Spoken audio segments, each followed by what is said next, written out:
Hello. How you doing? You have a lovely voice. Oh, thank you so much. You have a lovely voice. You must have a lovely microphone picking up all those timbres. Listen to you. Um, it is a lovely microphone. We're lucky here at Hawaii Public Radio. Lovely. First, a big aloha and mahalo, Joss, and welcome to the show. Ah, Where are you joining us from today? aloha. I am joining you from just 30 minutes outside of Nashville, so I'm in Tennessee. Wow, that's cool. And I know you've done Yeah. a bunch of work there. Is that where you're also based these days? Yeah. So I decided when I made this album, we were looking for somewhere to live because I was about to pop. I was about 7 months pregnant. And my partner, he is American and I am English, obviously. Um, And I was like, well, we could just live here in America, but I don't know where. So we popped over here to make the album, and Dave Stewart lives down the road. Right. And he's like, Joss, you should just live here. So here we are. We went searching for a property and we found this place. It's like almost it looks like it's nestled in the forest. It's so gorgeous and it's very Tennessean. It's Right. cool. Oh, Yeah. that's really cool. Well, that's an unusual, and a lot of people are attracted to. I think that's where Peter Frampton. Actually, you're not the Oh, only yeah. Brit who lives Yeah. there. I'm pretty sure that's where he's based these days. And he was Mhm. on the show with us too not long ago. Now, have you ever played here or been to Hawaii? Forgive me for not knowing your local history. Oh yeah, I have. I've been to Hawaii a few times. I can't tell you exactly where I've played because I'm terrible with memory. But Sure. I mean, it's a lovely. Of course, Hawaii is amazing. I mean, everyone wants to go there. It's the best place for a holiday. And my best friend Brian lives there as well. Oh, wow. So yeah, it's a really special place. And do you know which island he's on, or what city or whatever? He's the North Shore of Oahu. Okay. Wow. Neat. Okay. So you've both been here. I'm assuming both to play and to just hang out with friends. Yeah, I went there for his birthday as well. So Okay. just for fun, that was absolutely amazing because I wasn't working. I got to just dive in the ocean. It was stunning. Any favorite memories from being here? Well, I had to hitchhike once when I was there. So I went cycling down into the town, which was about, I don't know, half an hour cycle, with my friend Paulina. And we kind of were knackered by the time. I think we thought it was half an hour, but it actually ended up being a lot longer and it was really, really hot. And so I went into town because I wanted to buy a ukulele because, of course, when in Rome, do as the Romans do. So I don't know, I got it in my head that that's what I wanted to do. So we went down there, I got the ukulele, and then I looked at her, she looked at me, and we were like, oh God, now we've got to cycle back. And it was blistering heat. So I just thought, do you know what, Paulina, let's just try and hitchhike like a truck so we can put our bikes in the back. And luckily, you guys are just lovely, aren't you? Because the first lady that we waved down, we were like, can we just jump in the back? Are you going that way? And she's like, of course. Yes, come in. No worries. And she drove us all the way home. I thought that was so sweet. That's a great story. That's the aloha spirit right there, and Actually, encapsulated in a nice little bit there. yeah, I dig it. That's cool. Well, it was so sweet. it is, and it's a great experience. It's a great endearing moment to hear on the air too. And congrats on this new music, and working again as we were just talking about Dave Stewart, Eurythmics legend, and connecting with artists during the pandemic. We've been doing this series called Off the Road, and so you're part of it. And when you think about your experiences so far when it comes to the period right before this record came out, I guess you could say, have there been any scary or intense stories during the journey leading up to this through the pandemic, or anything that just where you were when everything hit the fan that you thought, oh my God, what is about to happen? Well, I mean, I was actually in Brooklyn for a bit. I don't know why I was there. I just randomly was like, I just wanted to hang out in New York for a bit. So um, it was a bit of a strange thing because I was moving out of there um, to go back to New Jersey. That's like a long, boring story. But when I was doing that, when we were packing up, it was weird. The guys that came in to help us, they were wearing masks, and I guess because I don't listen to the news really. I'm Mm, certainly not listening to that much um, important stuff. I might be listening to music, but right, I right. didn't really realize that there was this thing happening that was such a big deal, but yet we're leaving the city, and I think it very much looked like we were running away because there was a crazy pandemic happening, right? And that is exactly what we were doing, but not meaning to. So anyway, I went to my friend Brian's house with all our stuff, and my mum called me, and she was in Florida with her husband, and she said, Jossie, you have to come down here now, because I don't know what's going on, but there's this crazy virus. People are dying everywhere. This is really terrifying, and I need you near me, because I don't want them to lock you away from me, like the States, to lock them down. Right. And I said, Mum, don't be silly. It's all right. It's going to be fine. There's nothing bad happening here. This is just them being dramatic. The news is just being dramatic. And then she started sending me all of these articles. It was actually the awful things that were going on in Italy. And right. Oh my God, I started reading it. I thought, oh my goodness, this is real. And I turned to Cody and I said, Hun, do you mind if we drive down to Florida like tomorrow morning? And we didn't even have a car. So we went to the rental, and he turned to me and said, if that's what will make you happy. Luckily, this was at the beginning of our relationship, and he was really, really, really amiable. He was like, of course, whatever you need. It was so funny. And, an 18-hour drive, no problem. So, wow. So we went to the rentals, we picked up the car, and it was like, there was no one on the road. It was creepy. Right. It was like, what's going on? This is so weird. And then we just started to drive down there. And the 2 hours after we started that drive, we turned of course, we have the news on now because we're listening. Right. And it said, New Jersey is shut down. Lockdown. I'm like, oh my God, we just got out just in time. And we drove down there and we stayed with my mum. She actually has an Airbnb there. And she was doing it up. So we just helped her with that. And we were there for 3 months. Wow. Yeah, it was crazy. And then after that, hey, we just lived our lives. Literally, we were just like, this is stupid. I'm not doing this.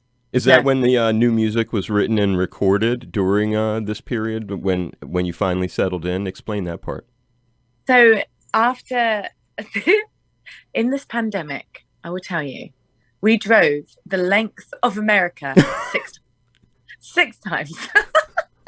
And so that was the first time. I won't bore you with the others, but I'll bore you with one more. So no, tell me. Those are crazy. Those are people will love any stories like that. 6 times you drove the length of America? Yes, it was mad. So my mum decided she was going to go home because she needed to get back to England to her other children.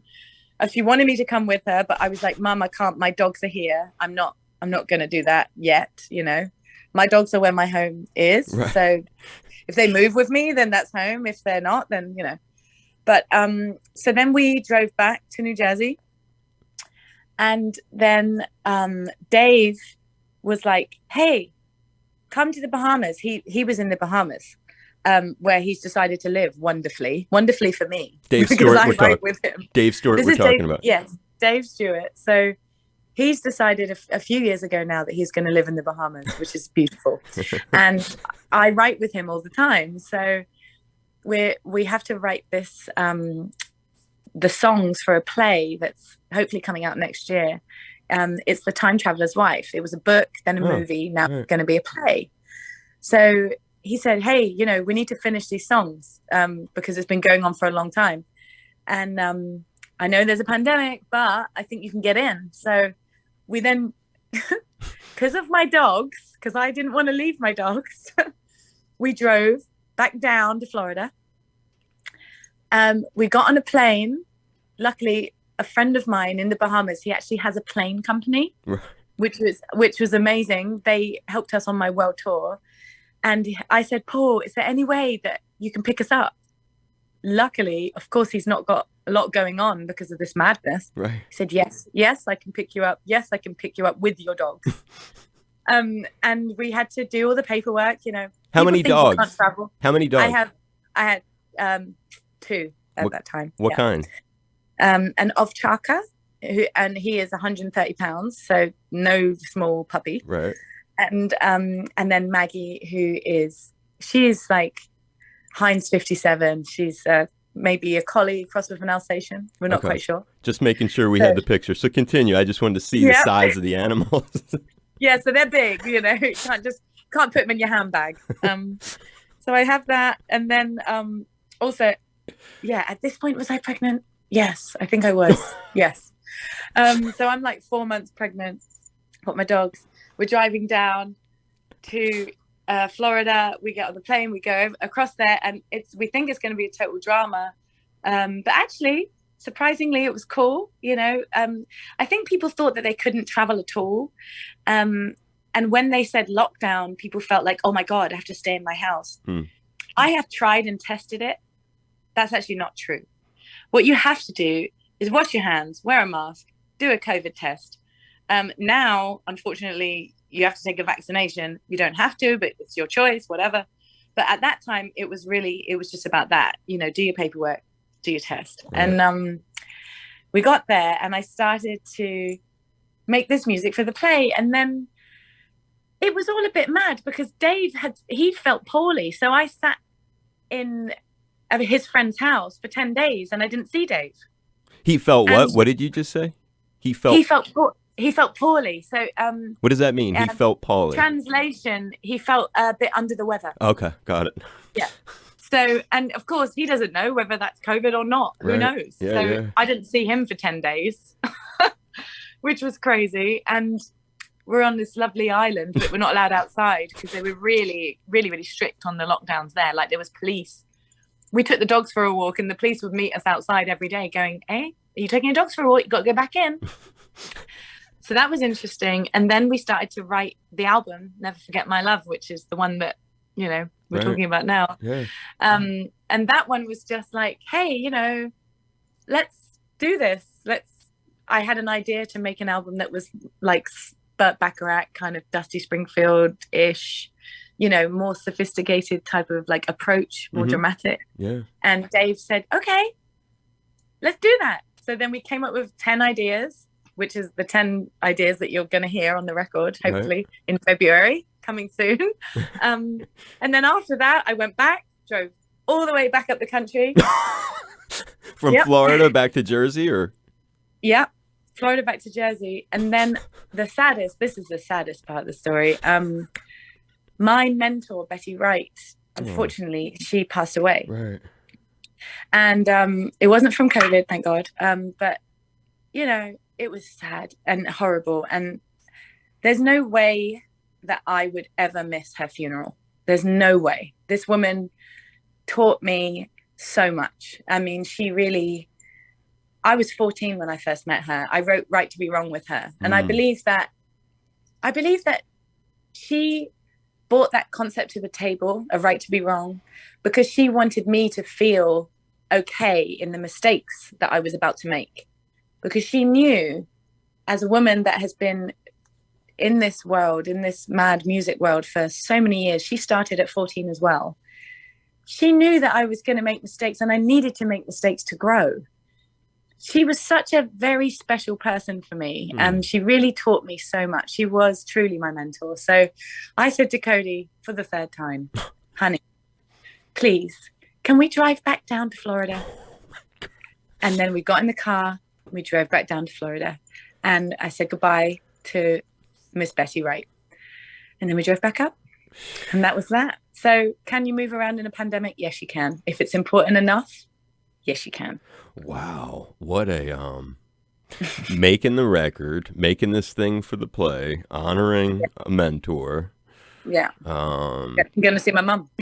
And seeing your mom. And did the dogs go in the car each of these other times too, or? They did. Yep. I took them every time. My babies. What are their names? Did we say their names yet? Yeah. So I have Igor, the Ovchaka, and then Maggie. And actually, on my first trip, I had Dusty too.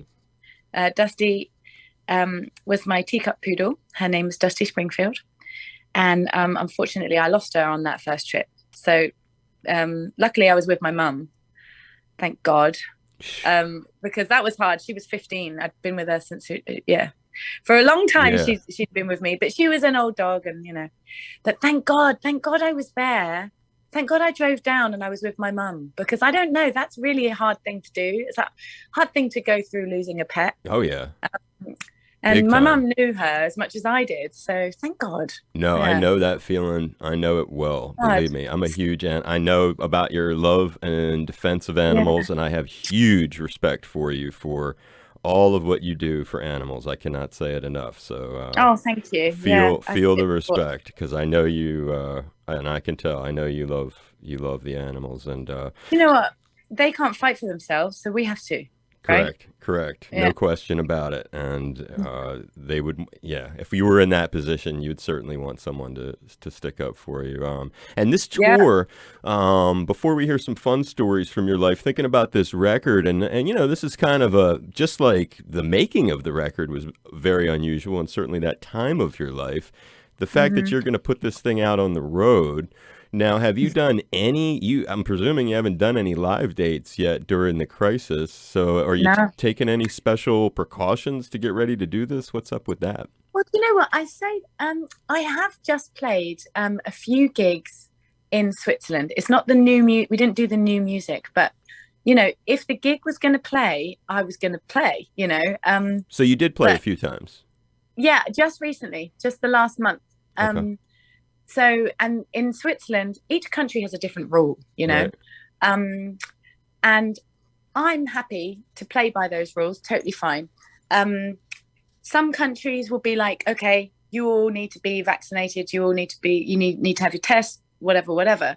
So I'm happy to do that, me personally, but I am only the keeper of me. Right. So um, I have a band, and luckily in Europe, they're all vaccinated already by their own choice.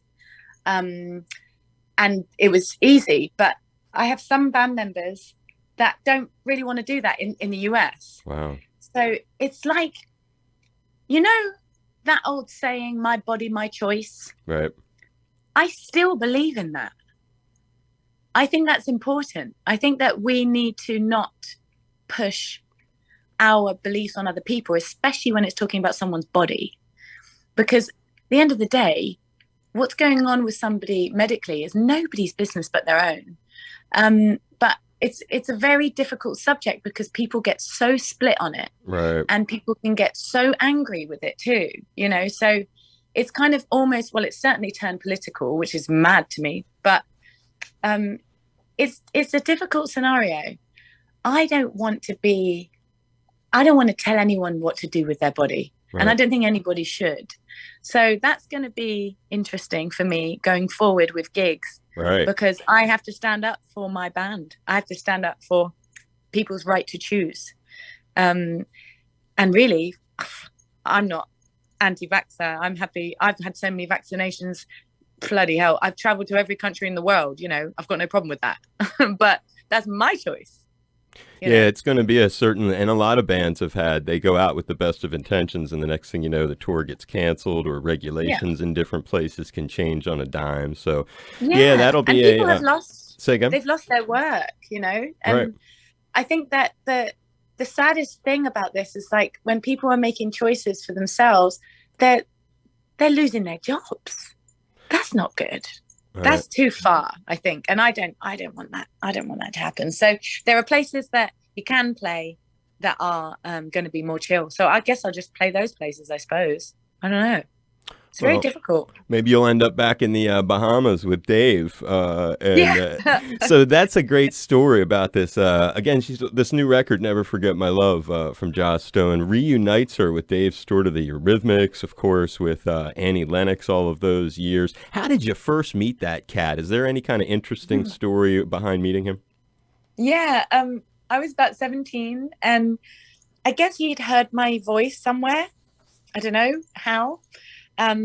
Maybe he had the album or something, but for some reason he liked my voice, and he'd reached out to my management team and said, hey, I'm making this soundtrack for the movie Alfie, and he wanted me to sing, I think, was it the opening song? I can't remember, but I think so. He wanted me to sing Alfie. Yeah, it must have been. It was Alfie.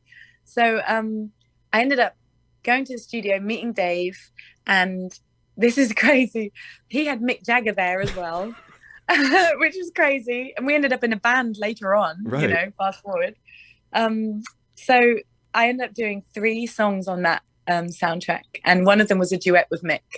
And then ever since, I've been great mates with Dave Stewart, and we've done so many projects together, and it's just great working with him. I love him. You got to tell people. You just like, it's so funny how Josh just glances off of this band, you call it. The band was called, I'll say the name of it, Super Heavy. 2 words that become 1 word, each capitalized. But you got to tell people listening who was in this band with you, because it's a real lineup. Tell them. Yeah. So this is another idea that Dave had. He's always the one with the mad plan. So he calls me one day, right? And he goes, so in this moment, I was actually in Spain with my two dogs at the time. I had Dusty Springfield and Missy Elliott. My Missy Elliott was a Rottweiler, and Dusty was the poodle I spoke about earlier. So I'm living in my van, my little Janis Joplin VW 1966 van, and I'd driven it from Devon, England, to Spain to help my friend Paul fix his boat. I don't know why, I just thought it'd be a fun trip. He called me, he was like, Joss, I'm going down, you want to come? So I thought that'd be a fun trip. Anyway, so there's all sorts of stories with that one, but I'm there and I'm on the boat, and Dave calls me and he's like, Joss, I had this really fun idea. I want to make a band, and I wonder if you want to be in the band. And I said, yes, I'd love to be in a band. I've never been in a band like that, you know, like I've had a band, but I'd love to be in one where I don't have to always sing the lead, and I get to sing some backing vocals, and I can be part of a team. So I was so excited about that idea, and I already was like, yes. And then he goes, well, do you want to know who else is in it? I say, oh, yeah, sure. So he goes, okay, so we're gonna get A.R. Rahman, who did the soundtrack to Slumdog Millionaire, and I think he worked with the Pussycat Dolls as well. So that was like random, but he makes amazing music with beautiful Indian music, Right. and all these different scales and stuff. I mean, he's like a stunning musician. So I was like, wow, that's cool. And then he goes, and Mick Jagger is going to be part of it as well. I'm like, oh, okay, right. And then the thing I was most excited about, because I love reggae, he said, Damian Marley's also going to be part of this. And at that point, I don't think he was confirmed, but he was hoping. He was like, I'm going to ask him. And, you know, I just want you to jump on board. So I said, okay, I'm in, 1,000% in. So I said to Paul, I was like, Paul, I'm going for it. I got to go. See ya. And off I went. And it was brilliant. So much fun. Did you guys do, how much stuff, is there a future for this, or is that a one-off thing, or? Do you know what? I think that was a one-off thing. I wish that we'd get back together and do it again, but I think it was such a mad one. When you've got all those, I suppose we're all our own world. So it's hard to schedule that, you know, because we're all off doing something. So unless we planned it like 5 years in advance, Right. I don't know. But you know what? If Dave kind of had the plan to do that, it probably would happen, because he's that type of guy. He'd make that happen. Right. Look at that. I mean, all the stuff he's done and impact in your life. And then before we wrap it up, I just look at some of these other names, because you're, I mean, man, I mean, as if we haven't talked about enough big names. Ringo Starr, Donna Summer, the guys in Aerosmith for that tribute bit that you did, Rod Stewart and Jeff Beck at different times. I guess first, who has the better hair in person, Rod Stewart or Jeff Beck? That's so brilliant. Oh my God, I couldn't possibly answer that. Either one of them would kill me. Were those fun? Did you make like friends with them, or was it just gigs that you did? Jeff, we've been friends ever since. I haven't seen Rod since, but I'm sure hopefully we'll bump into each other again. But Jeff's wife actually has become best friends with my mum. Oh, wow. So they're always having parties. So it's like, yeah, it's almost like they're like friends of the family now. you know, which is a lovely thing. It doesn't always happen that way. And in terms of your own personal heroes, you had famously covered Donna Summer early on. You actually got to work with at one point. Yeah. Is that a Yeah. story that makes you happy as we wrap it up? Is that something that really touches you? Yeah, that's a really special thing, honestly. I sang, okay, so my first thing ever, which actually got me my job, I was singing on the radio. Right. And I remember really fighting to sing something soulful because I was only 12 and I'd got on this TV show randomly by writing off, you know, and I went to an audition. I sang Natural Woman in the audition, which of course I couldn't sing on TV because I was 12. So they were like, no, pick another one. And then they wanted me to sing a pop song, and I had always listened to soul music. So it was like a difficult thing because they said, no, there's already another girl on the show singing soul music, so you can't sing it. We won't be, you there's no way. And I was like, oh man, I was so gutted about that. So in the end, they kind of gave in and they gave me, you know, the disco, which is a good combination, isn't it, really? Sure. And Donna Summer is a soul singer, you know. So for me, I was like, okay, yeah, let's do that one. And the funny thing is that the other girl that was singing soul or what they considered to be that on the show, actually ended up having a wonderful career as a pop singer. Her name is Alexandra Burke, and she's a big deal in the UK. And it's like a lovely thing to see. Both of us, we became like best mates. She ended up doing what she wanted to do, and I ended up doing what I wanted to do. And you know, I believe that they were trying to put us in a box based on our skin color. And we just fought against that, and we ended up living our lives just in the way that it was meant to be. And I think that's a beautiful thing. It's great talking to you, and Never Forget My Love, new record coming out, and hopefully any plans to come to Hawaii, or you don't know with this crazy world? I hope so. We did have a gig before the pandemic that got lost, of course, because of the pandemic. I'm hoping that gig would come back, you know. I love Hawaii. Hey, any excuse. Well, I know. I'll pop over there. People will look for you on the side of the road hitchhiking. Yeah. I hope you had fun today. I really appreciated this. Thank you so much. It's lovely chatting to you. Aloha, everyone. It's Joss Stone. Yes, I've returned to HPR for the fundraising campaign. You may recall I was part of the Off the Road series. It was a blast being on the air with my new buddy, Dave Lawrence.